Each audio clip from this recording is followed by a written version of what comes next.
जो जागेगा वो जीतेगा, जो सोएगा वो हारेगा। जी हाँ दोस्तों, ये बात बिल्कुल सही है। जो जितना जागेगा वो उतना जीतेगा। कहने का तात्पर्य यह है दोस्तों, जो व्यक्ति जितनी मेहनत करेगा वह सफलता की ओर उतना ही आगे बढ़ेगा। दोस्तों, सफलता की एक सीढ़ी हम भी शुरुआत करने वाले हैं। सफलता की एक सीढ़ी की हम भी शुरुआत करने वाले हैं। जी हाँ दोस्तों, आज से हम टॉप 10 क्वेश्चन साइंस के लेकर आएंगे। रोज शाम को 7 बजे टेस्ट होगा और दोस्तों हर टेस्ट में टॉप 10 क्वेश्चन होंगे और 10 क्वेश्चन में आपको कम से कम 50 से लेकर के 70 तक क्वेश्चन आराम से करा दिए जाएंगे सिर्फ 10 क्वेश्चन में। दोस्तों आज से ये सीरीज स्टार्ट हो रही है और जुड़े रहिए हमारे साथ। अगर आप चैनल पर नए हो तो चैनल को सब्सक्राइब करो, वीडियो को लाइक करो और शेयर करो, अपने दोस्तों को बता दो, जितने भी दोस्त हैं पढ़ने वाले सबको। गाइज, मेरा नाम है रवि मीणा, आपका हमारे यूट्यूब चैनल पर स्वागत है। दोस्तों क्लास स्टार्ट कर रहा हूँ। देखिए, निम्न में से किस विटामिन का रासायनिक नाम साइनोकोबालामिन है? दोस्तों क्वेश्चन को आंसर बताने से पहले मैं आपको एक चीज़ और बता दूं, किसी भी क्वेश्चन को हल करने से पहले क्वेश्चन को समझना अति आवश्यक होता है। अगर आपने क्वेश्चन को अच्छे से समझा है और अच्छे से उसको पढ़ा है तो संभवतः आप उसका आंसर दे सकते हो। अगर क्वेश्चन आपकी समझ से बाहर है तो संभव है कि आप उस क्वेश्चन का आंसर गलत ही दोगे। इसलिए दोस्तों क्वेश्चन को बहुत ही अच्छे से पढ़ा करो और जिसके बाद में उसका आंसर दिया करो। एक क्वेश्चन को एक बार में नहीं समझ आता तो 2 बार पढ़ सकते हो आप, लेकिन उसका आंसर सही होना चाहिए। देखिए दोस्तों, निम्न में से किस विटामिन का रासायनिक नाम साइनोकोबालामिन है? ऑप्शन नंबर ए है vitamin B12, vitamin B5, vitamin D और विटामिन सी। दोस्तों इसका जो राइट आंसर है वो है विटामिन B12। क्या है दोस्तों? Vitamin B12। B12 का जो रासायनिक नाम है दोस्तों वो है साइनोकोबालामिन। क्या है? साइनोकोबालामिन। दोस्तों B12 की कमी से जो रोग होता है वो होता है एनीमिया। बहुत सारे रोग है दोस्तों। एक एनीमिया होता है, शरीर में थकान महसूस होती है, चिड़चिड़ापन रहता है, शरीर में झुनझुनी होती है, हाथ पैरों में अकड़न आती है, मुंह में छाले हो जाते हैं, पेट में कब्ज हो जाती है, दस्त लग जाते हैं और मस्तिष्क संबंधी बीमारियां इत्यादि दोस्तों ये सब विटामिन B12 की कमी से रोग होते हैं। अब बात कर लेते हैं दोस्तों B5 की। विटामिन B5 ये बहुत इंपॉर्टेंट है दोस्तों, जो मैंने ऑप्शन में लिए हैं। विटामिन B12 एग्जाम में पूछ लिया जाता है। B5, D और C और भी दोस्तों बहुत महत्वपूर्ण है। अगर आप विटामिन के बारे में नहीं जानते हैं तो आपने अगर क्लास नहीं ली है हमारी तो जाओ, डिस्क्रिप्शन में आपको लिंक मिल जाएगा विटामिन का, वहाँ से आप विटामिन की क्लास आराम से ले सकते हो। दोस्तों बात करता हूँ विटामिन B5 की। B5 का दोस्तों जो रासायनिक नाम है वो है पेंटाथेनिक अम्ल। क्या है दोस्तों? पेंटाथेनिक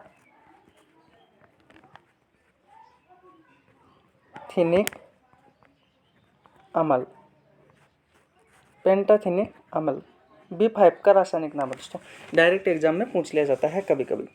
अब बात कर लेते हैं दोस्तों विटामिन डी की। विटामिन डी का जो रासायनिक नाम है वो क्या है दोस्तों? तो विटामिन डी का जो रासायनिक नाम है वो है कैल्सीफेरोल। क्या है दोस्तों?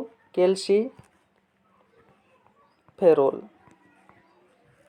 ठीक है। और इसकी विटामिन डी की कमी से दोस्तों जो बच्चों में रोग होता है, बच्चों में तो होता है दोस्तों रिकेटस।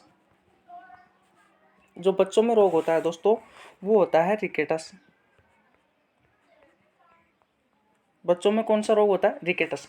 दोस्तों इस रिकेटस में क्या होता है, जो हड्डियां होती है वो कमजोर पड़ जाती है, इसे सूखा रोग भी कहा जाता है। कौन सा रोग कहा जाता है? इसे सूखा रोग भी कहा जाता है। तो दोस्तों इस विटामिन डी की कमी से बूढ़ों में कौन सा रोग होता है? तो बूढ़ों में होता है ऑस्टियोमलेशिया। ये भी हड्डियों से संबंधित ही है, ऑस्टियोमलेशिया लिख सकते हो आप। तो विटामिन डी की कमी से बच्चों में जो रोग होता है दोस्तों वो तो होता है रिकेटस, और विटामिन डी की कमी से जो बूढ़ों में रोग होता है दोस्तों होता है ऑस्टियोमलेशिया। दोनों ही रोग हड्डियों से संबंधित हैं। दोस्तों जो विटामिन डी है ये सूर्य के तापमान से भी प्राप्त होता है। बिल्कुल बात क्लियर है। अब बात करते हैं विटामिन सी की। दोस्तों विटामिन सी है, इसका जो रासायनिक नाम है वो है एस्कॉर्बिक अम्ल। क्या है? एस्कॉर्बिक अम्ल है। बात क्लियर है। और इसकी कमी से जो रोग होता है विटामिन सी की कमी से, वो होता है स्कर्वी। कौन सा रोग होता है? स्कर्वी। विटामिन सी की कमी से कौन सा रोग होता है? विटामिन सी की कमी से होता है स्कर्वी। उसके बाद में बात करते हैं हम वसा में विलय और जल में विलय। वसा में विलय जो विटामिन है हमारे, वो है, वसा में जो विलय विटामिन है वो है ए, डी, ई और के। उसके अलावा अगर मैं जल में विलय की बात करूं तो जल में जो विलय विटामिन है हमारे वो है बी और सी। वो कौन कौन से हैं? बी और सी है। ठीक है, आगे देखते हैं नेक्स्ट क्वेश्चन। दूरी का सबसे बड़ा मात्रक। दूरी का सबसे बड़ा मात्रक कौन सा है? नंबर ए है पारसेक, नंबर बी है प्रकाश वर्ष, नंबर सी है पास्कल और नंबर डी है नॉटिकल मील। देखिए इसका जो राइट आंसर है वो है पारसेक। तो दूरी का सबसे बड़ा मात्रक कौन सा है? पारसेक है। ठीक है, अब बात कर लेते हैं प्रकाश वर्ष। तो प्रकाश वर्ष ये भी दूरी का ही मात्रक है। किसका है? दूरी का। ठीक है, बात कर लेते हैं इसके अलावा पास्कल। तीसरा नंबर जो कि ऑप्शन है हमारा पास्कल है। ये किसका मात्रक है दोस्तों? तो ये पास्कल जो मात्रक है ये है दाब का। किसका मात्रक है? दाब का मात्रक है। पास्कल किसका मात्रक है? दाब का। ऑप्शन नंबर 4 पर है नॉटिकल मील। इसके बारे में चर्चा कर लेते हैं। जो नॉटिकल मील है दोस्तों, ये समुद्र दूरी मापने का मात्रक है। किसका? समुद्र।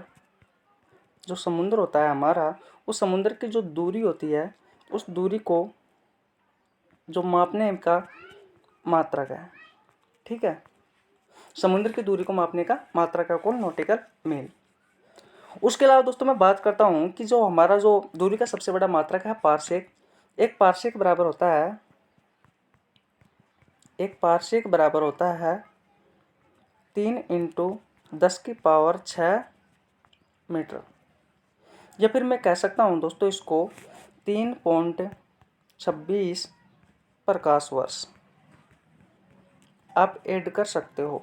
एक पारसेक बराबर होता है 3 × 10⁶ मीटर या फिर 3.26 प्रकाश वर्ष। ठीक है, उसके अलावा दोस्तों अगर मैं एक प्रकाश वर्ष की बात करूं, एक प्रकाश वर्ष की बात करूं तो एक प्रकाश वर्ष बराबर होता है दोस्तों 9.46 × 10⁻12 किलोमीटर। ठीक है, एक प्रकाश वर्ष बराबर कितना होता है? 9.46 × 10⁻12 किलोमीटर। बात क्लियर है दोस्तों? तो दूरी का सबसे बड़ा मात्रक कौन सा है? पारसेक। ठीक है, नेक्स्ट क्वेश्चन की ओर चलते हैं। कहाँ सा बना होता है? ऑप्शन नंबर ए कॉपर व टिन का, ऑप्शन नंबर बी कॉपर व जिंक का, ऑप्शन नंबर सी टिन व लेड का, ऑप्शन नंबर डी कॉपर व जिंक व निकल का। तो दोस्तों इसका राइट आंसर है वो है कॉपर प्लस टिन का। तो कांसा किसका बना होता है दोस्तों? कांसा बना होता है कॉपर और टिन का। जबकि मैं बात करूं कि कॉपर और जिंक का, कॉपर और जिंक से जो मिलकर के जो धातु बनती है वो है पीतल। कौन सी है दोस्तों? पीतल है। तो कॉपर और जिंक से मिलकर के कौन सी धातु बनती है? पीतल। उसके अलावा बात करूं मैं तो टिन व लेड से मिलकर के कौन सी धातु बनती है? तो टिन व लेड से मिलकर के टांका का निर्माण होता है। किसका दोस्तों? टांका का निर्माण होता है। तो टिन व लेड से मिलकर के किस धातु का निर्माण होता है? टांका का होता है। और कॉपर प्लस जिंक से मिलकर के पीतल का होता है। तो कांसा किसका बना होता है? कॉपर व टिन का बना होता है। कॉपर, जिंक और निकल दोस्तों, इससे मिलकर के जर्मन सिल्वर का निर्माण होता है। जर्मन सिल्वर एक मिश्र धातु है। जितनी भी मैंने बात की ये सब एक प्रकार की मिश्र धातु है। कॉपर प्लस टिन मिलकर के कांसा का निर्माण करती है, कॉपर प्लस जिंक मिलकर के पीतल का निर्माण करती है, टिन प्लस लेड मिलकर के टांका का निर्माण करती है। जो टांका होता है इसको फ्यूज तार बनाने में उपयोग किया जाता है। टांका भी एक प्रकार की मिश्र धातु है। जो जर्मन सिल्वर होती है इसका निर्माण कॉपर, जिंक व निकल से मिलकर के होता है। बात क्लियर है? तो इसका राइट आंसर कौन सा हो जाएगा? इसका जो राइट आंसर है वो जाएगा कि कांसा बना होता है कॉपर प्लस टिन का। नेक्स्ट क्वेश्चन की ओर चलते हैं। प्लास्टर ऑफ पेरिस का रासायनिक सूत्र है। CaSO4.1/2H2O ऑप्शन नंबर है। Option number B CaSO4.2H2O। Option number C Na2CO3.10H2O। Option number 3 Na8HCO3.10H2O। तो दोस्तों इसका जो राइट आंसर है वो यह है। प्लास्टर ऑफ पेरिस का जो रासायनिक सूत्र होता है वो है CaSO4.1/2H2O। बात क्लियर है दोस्तों। प्लास्टर ऑफ पेरिस होता है जब हमारी हड्डी टूट जाती है तो हड्डियों का जो हमारी हड्डी होती है, हड्डियों पर जो प्लास्टर करने को उपयोग, जो हड्डियों पर जो प्लास्टर चढ़ाया जाता है दोस्तों, वो प्लास्टर ऑफ पेरिस का ही चढ़ाया जाता है। होता क्या है, जिप्सम का जो रासायनिक सूत्र होता है वो होता है CaSO4.2H2O। जब इसको 110 डिग्री सेंटीग्रेड पर 110 डिग्री सेंटीग्रेड तापमान पर जब गर्म किया जाता है तो किसका निर्माण होता है CaSO4.1/2H2O। तो दोस्तों प्लास्टर ऑफ पेरिस का निर्माण होता है। बात क्लियर है। CaSO4.2H2O दोस्तों कैल्शियम सल्फेट जिप्सम को जब 110 डिग्री सेंटीग्रेड पर गर्म किया जाता है दोस्तों तो किसका निर्माण होता है CaSO4.1/2H2O प्लास्टर ऑफ पेरिस का निर्माण होता है। बात क्लियर है। उसके अलावा दोस्तों ऑप्शन नंबर सी की बात करते हैं Na2CO3.10H2O सोडियम कार्बोनेट कहा जाता है दोस्तों इसे इसका जो नॉर्मल नाम है दोस्तों वो है धोने का सोडा, और धोने का सोडा का जो रासायनिक नाम है वो क्या है सोडियम कार्बोनेट। क्या है दोस्तों सोडियम कार्बोनेट, सोडियम कार्बोनेट, और इसे क्या कहा जाता है धोने का सोडा कहा जाता है दोस्तों। उसके अलावा ऑप्शन नंबर 4 की बात करूं मैं तो ऑप्शन नंबर 4 में है NaHCO3.10H2O। इसे कहा जाता है दोस्तों खाने का सोडा, और इस खाने का सोडा का जो रासायनिक नाम है वो क्या है, वो भी इससे संबंधित ही है, जो कि धोने का जो सोडा है उससे संबंधित ही है। इसका नाम है सोडियम बाई कार्बोनेट। क्या है सोडियम बाई कार्बोनेट। क्या है सोडियम बाई कार्बोनेट। बात क्लियर है। तो आपको अच्छे से पता चल गया होगा कि प्लास्टर ऑफ पेरिस का उपयोग किसमें किया जाता है, टूटी हुई हड्डियों को जोड़ने में किया जाता है। प्लास्टर ऑफ पेरिस का जो रासायनिक सूत्र होता है वो क्या होता है CaSO4.1/2H2O, जबकि जिप्सम का जो रासायनिक सूत्र होता है वो होता है CaSO4.2H2O, जो कि ऑप्शन नंबर 2 में है। धोने का सोडा का जो रासायनिक सूत्र होता है वो होता है सोडियम कार्बोनेट Na2CO3.10H2O, और जो खाने का सोडा का जो रासायनिक सूत्र होता है वो होता है NaCO3.10H2O सोडियम बाइकार्बोनेट, जिसे कहा जाता है। बात क्लियर है। नेक्स्ट क्वेश्चन की ओर बढ़ते हैं दोस्तों। निम्न में से हेमर अस्थि है, स्टेपिज है, मिलियस है, इनकस है, स्टेपिज या फिर स्टर्नम है। निम्न में से हेमर अस्थि है, स्टेपिज, मिलियस, इनकस, स्टेपिज। दोस्तों मैं आपको बता दूं जो हमारे ऑप्शन नंबर ए पर जो स्टेपिज है, इस स्टेपिज जो स्टेपिज है इस शरीर की सबसे छोटी हड्डी है। कौन सी अस्थि है, शरीर की सबसे छोटी अस्थि है। कौन सी अस्थि है, शरीर की सबसे छोटी अस्थि है। और दोस्तों जो हेमर अस्थि है ये कान में पाई जाती है। शरीर की सबसे छोटी जो अस्थि है दोस्तों ये कान में पाई जाती है, और कान में ये मिलियस अस्थि पाई जाती है। ये कहने का मतलब जो स्टेपिज, मिलियस और इनकस जो तीनों अस्थि है, तीनों अस्थि ही कान में पाई जाती है। तो शरीर की सबसे छोटी अस्थि है जो स्टेपिज है ये भी कान में पाई जाती है। इनकी जो इसका जो आकार होता है वो लगभग 3 mm के बराबर होता है। कितना होता है 3 mm के बराबर। जो मिलियस अस्थि है दोस्तों इसका आकार है ना वो हथौड़ा के समान होता है। किसके समान होता है, हथौड़े के समान होता है। इसलिए दोस्तों इसे हेमर अस्थि कहा जाता है। इसलिए इसे क्या कहा जाता है, हेमर अस्थि कहा जाता है। तो अब बात क्लियर है आपको कि हेमर अस्थि निम्न में से किस अस्थि को कहा जाता है, तो मिलियस को कहा जाता है। मैंने आपको बताया स्टेपिज, मिलियस और इनकस ये तीनों कान में पाई जाती हैं, और शरीर की सबसे छोटी जो अस्थि है वो कौन सी है, स्टेपिज है। बात फिक्स है, स्टेपिज है। अब बात आती है स्टर्नम की, भाई ये स्टर्नम क्या है। तो स्टर्नम यहाँ पर सीने की अस्थि है। स्टर्नम किस अस्थि को कहा जाता है, तो सीने की अस्थि को स्टर्नम कहा जाता है। दोस्तों अपने शरीर की सबसे छोटी अस्थि की बात की स्टेपिज की। अब शरीर की सबसे बड़ी अस्थि की बात की जाए तो शरीर की सबसे बड़ी जो अस्थि होती है वो होती है फीमर, जो कि पैर में पाई जाती है। दोस्तों एक कंठ की अस्थि है, इस अस्थि को स्वतंत्र अस्थि भी कहा जाता है, क्योंकि यह अन्य किसी हड्डी के साथ जुड़ी हुई नहीं रहती, ओनली पूरी मांसपेशियों के साथ जुड़ी रहती है। और जब दोस्तों फांसी की सजा सुनाई जाती है तो यह हड्डी क्षतिग्रस्त होती है, जो कि अपने कंठ में पाई जाती है। और इस अस्थि का नाम है हायोड। इस अस्थि का नाम क्या है, आयोड है। बात फिक्स है। उसके बाद में दोस्तों अगर मैं बात की जाए कि शरीर की सबसे मजबूत अस्थि कौन सी है, तो दोस्तों जबड़े की अस्थि पाई जाती है। कौन सी अस्थि है सबसे मजबूत, जबड़े की अस्थि है। कौन सी अस्थि है, जबड़े की अस्थि है। दोस्तों जबड़े की में 2 अस्थि पाई जाती है, एक ऊपरी जबड़ा और एक निचला जबड़ा। बात करते हैं दोस्तों नेक्स्ट क्वेश्चन की। बैरोमीटर का पाठ्यांक एकाएक नीचे गिरने से संकेत मिलता है, आंधी तूफान आने का, वर्षा आने का, फिर दिन साफ रहने का या फिर उपरोक्त में से कोई नहीं। दोस्तों क्वेश्चन को एक बार समझ में नहीं आता है तो आप 2 बार पढ़ सकते हो। बैरोमीटर का पाठ्यांक एकाएक नीचे गिरने से संकेत मिलता है, आंधी तूफान आने का, वर्षा आने का, दिन साफ रहने का, उपरोक्त में से कोई नहीं। तो दोस्तों इसका जो राइट आंसर है वो है आंधी तूफान आने का। कौन सा है? आंधी तूफान आने का।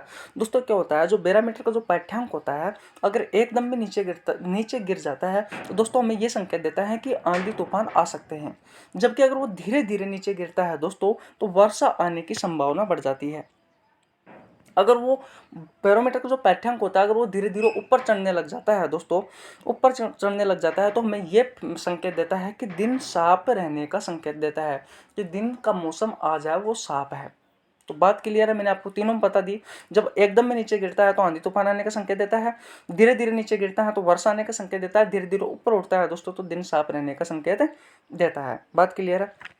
अब बात करते हैं बैरोमीटर की। दोस्तों बैरोमीटर की जो खोज की थी वो किस वैज्ञानिक ने की थी? तो एक वैज्ञानिक है, उसका नाम है टोरिसेली। क्या नाम है? टोरिसेली। टोरिसेली नामक वैज्ञानिक ने बैरोमीटर का उपयोग किया था।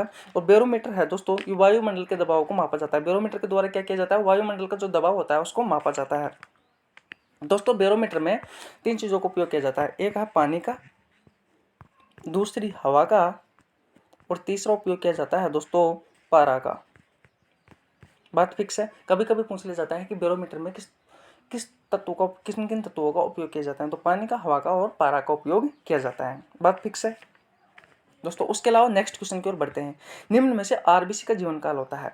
दोस्तों आरबीसी किसका भाग है? सबसे पहले क्वेश्चन यहाँ से एक निकल के आता है, आरबीसी किसका भाग है? तो मैं आपको बता दूं जो आरबीसी है वो रक्त का भाग है। दोस्तों रक्त होता है, रक्त के 2 भाग होते हैं, ठीक है। एक होता है प्लाज्मा, और एक होता है रक्त कणिका। दोस्तों मैं सबसे पहले प्लाज्मा की बात करूं तो प्लाज्मा एक द्रव पदार्थ होता है, रक्त का एक द्रव पदार्थ होता है। इसमें दोस्तों लगभग 92% तो पाया जाता है जल, 7% प्रोटीन पाई जाती है दोस्तों, ठीक है। और अदर जो बचे हैं 2-3% दोस्तों, इन सब में सॉरी जो 1% बचा है दोस्तों, इसमें पाया जाता है खनिज तत्व जो कि हमारे रक्त में पाए जाते हैं प्लाज्मा में, ठीक है। ये था प्लाज्मा। प्लाज्मा का रंग दोस्तों हल्का पीला होता है, थोड़ा बहुत गाढ़ा भी होता है लेकिन द्रव अवस्था में होता है, और ये क्षारीय भी होता है। इसका पीएच मान देखा जाए तो क्षारीय आता है दोस्तों। अब बात आती है रक्त कणिकाओं की। दोस्तों अब बात आती है रक्त कणिकाओं की। तो रक्त कणिका होती है दोस्तों, ये रक्त का ठोस भाग हो गया, ठोस भाग होता है। और रक्त कणिकाओं दोस्तों 3 भागों में बांटा गया है। एक है आरबीसी, एक है डब्ल्यूबीसी, और एक है दोस्तों प्लेटलेट्स, एक है प्लेटलेट्स।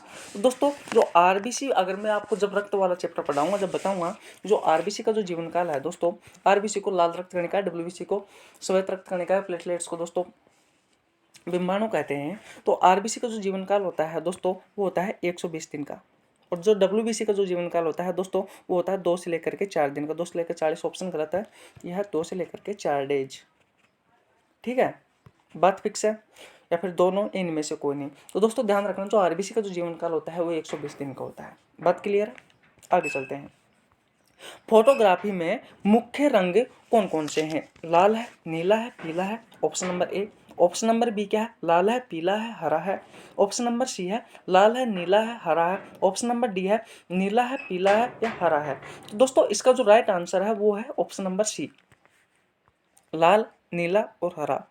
फोटोग्राफी में जो रंग उपयोग किया जाता है दोस्तों वो है लाल, नीला और हरा। अब दोस्तों हमारे जो प्राथमिक रंग है, जिसे हम प्राथमिक रंग माने जाते हैं, वो कौन कौन से हैं? तो लाल है, नीला है और पीला है, जो कि मैंने ऑप्शन नंबर ए में रख रखे हैं। तो डायरेक्ट एग्जाम में पूछ ले जाते हैं कि हमारे निम्न में से प्राथमिक रंग है, तो लाल है, नीला है, पीला है। फोटोग्राफी में जो मुख्य रंग कौन कौन से होते हैं वो है लाल है, नीला है और हरा है। बात फिक्स है, आगे चलते हैं दोस्तों। सौर सेल सौर ऊर्जा का परिवर्तन करता है। दोस्तों सौर सेल होता है वो सौर ऊर्जा को परिवर्तन करता है। किस में परिवर्तन करता है? विद्युत ऊर्जा में करता है, यांत्रिक ऊर्जा में करता है, रासायनिक ऊर्जा में करता है या फिर ध्वनिक ऊर्जा में करता है? दोस्तों इसका राइट आंसर है विद्युत ऊर्जा में। किस में करता है? विद्युत ऊर्जा में करता है, ठीक है। नेक्स्ट क्वेश्चन देखिए दोस्तों। मनुष्य के शरीर में जल होता है, मनुष्य के शरीर में कितना प्रतिशत जल होता है? 65%, 75%, 85%, 90%। दोस्तों क्वेश्चन होने को आसान है, लेकिन जब यही क्वेश्चन एग्जाम में आते हैं तो 100 में से कम दोस्तों 50-60% लोग वाग स्टूडेंट दोस्तों गलत करके आते हैं, क्योंकि वो कंफ्यूज रहते हैं कि यार अपने शरीर में जल तो है, लेकिन है कितना, 65% है, 75% है, 80% है, 90% है। दोस्तों ध्यान रखना, हमारे शरीर में जो जल की मात्रा होती है वो पूरे शरीर की लगभग 65% जल पाया जाता है हमारे शरीर में। 65% जल पाया जाता है हमारे शरीर में। जल की मात्रा कितनी होती है? मनुष्य के शरीर में जल होता है लगभग 65%। कितना? 65%। तो दोस्तों इसी तरह के क्वेश्चनों देखने के लिए हमारे चैनल पर जुड़े रहिए। रोज शाम 7 बजे दोस्तों आपको एक साइंस का बहुत ही शानदार जानदार टेस्ट मिलेगा दोस्तों, जो कि आपके आगामी एग्जामों में आपके लिए बहुत ही लाभदायक होगा, प्रतियोगी एग्जामों में बहुत ही फायदेमंद होगा दोस्तों। जय हिंद दोस्तों, मिलते हैं नेक्स्ट क्लास में। जय हिंद दोस्तों।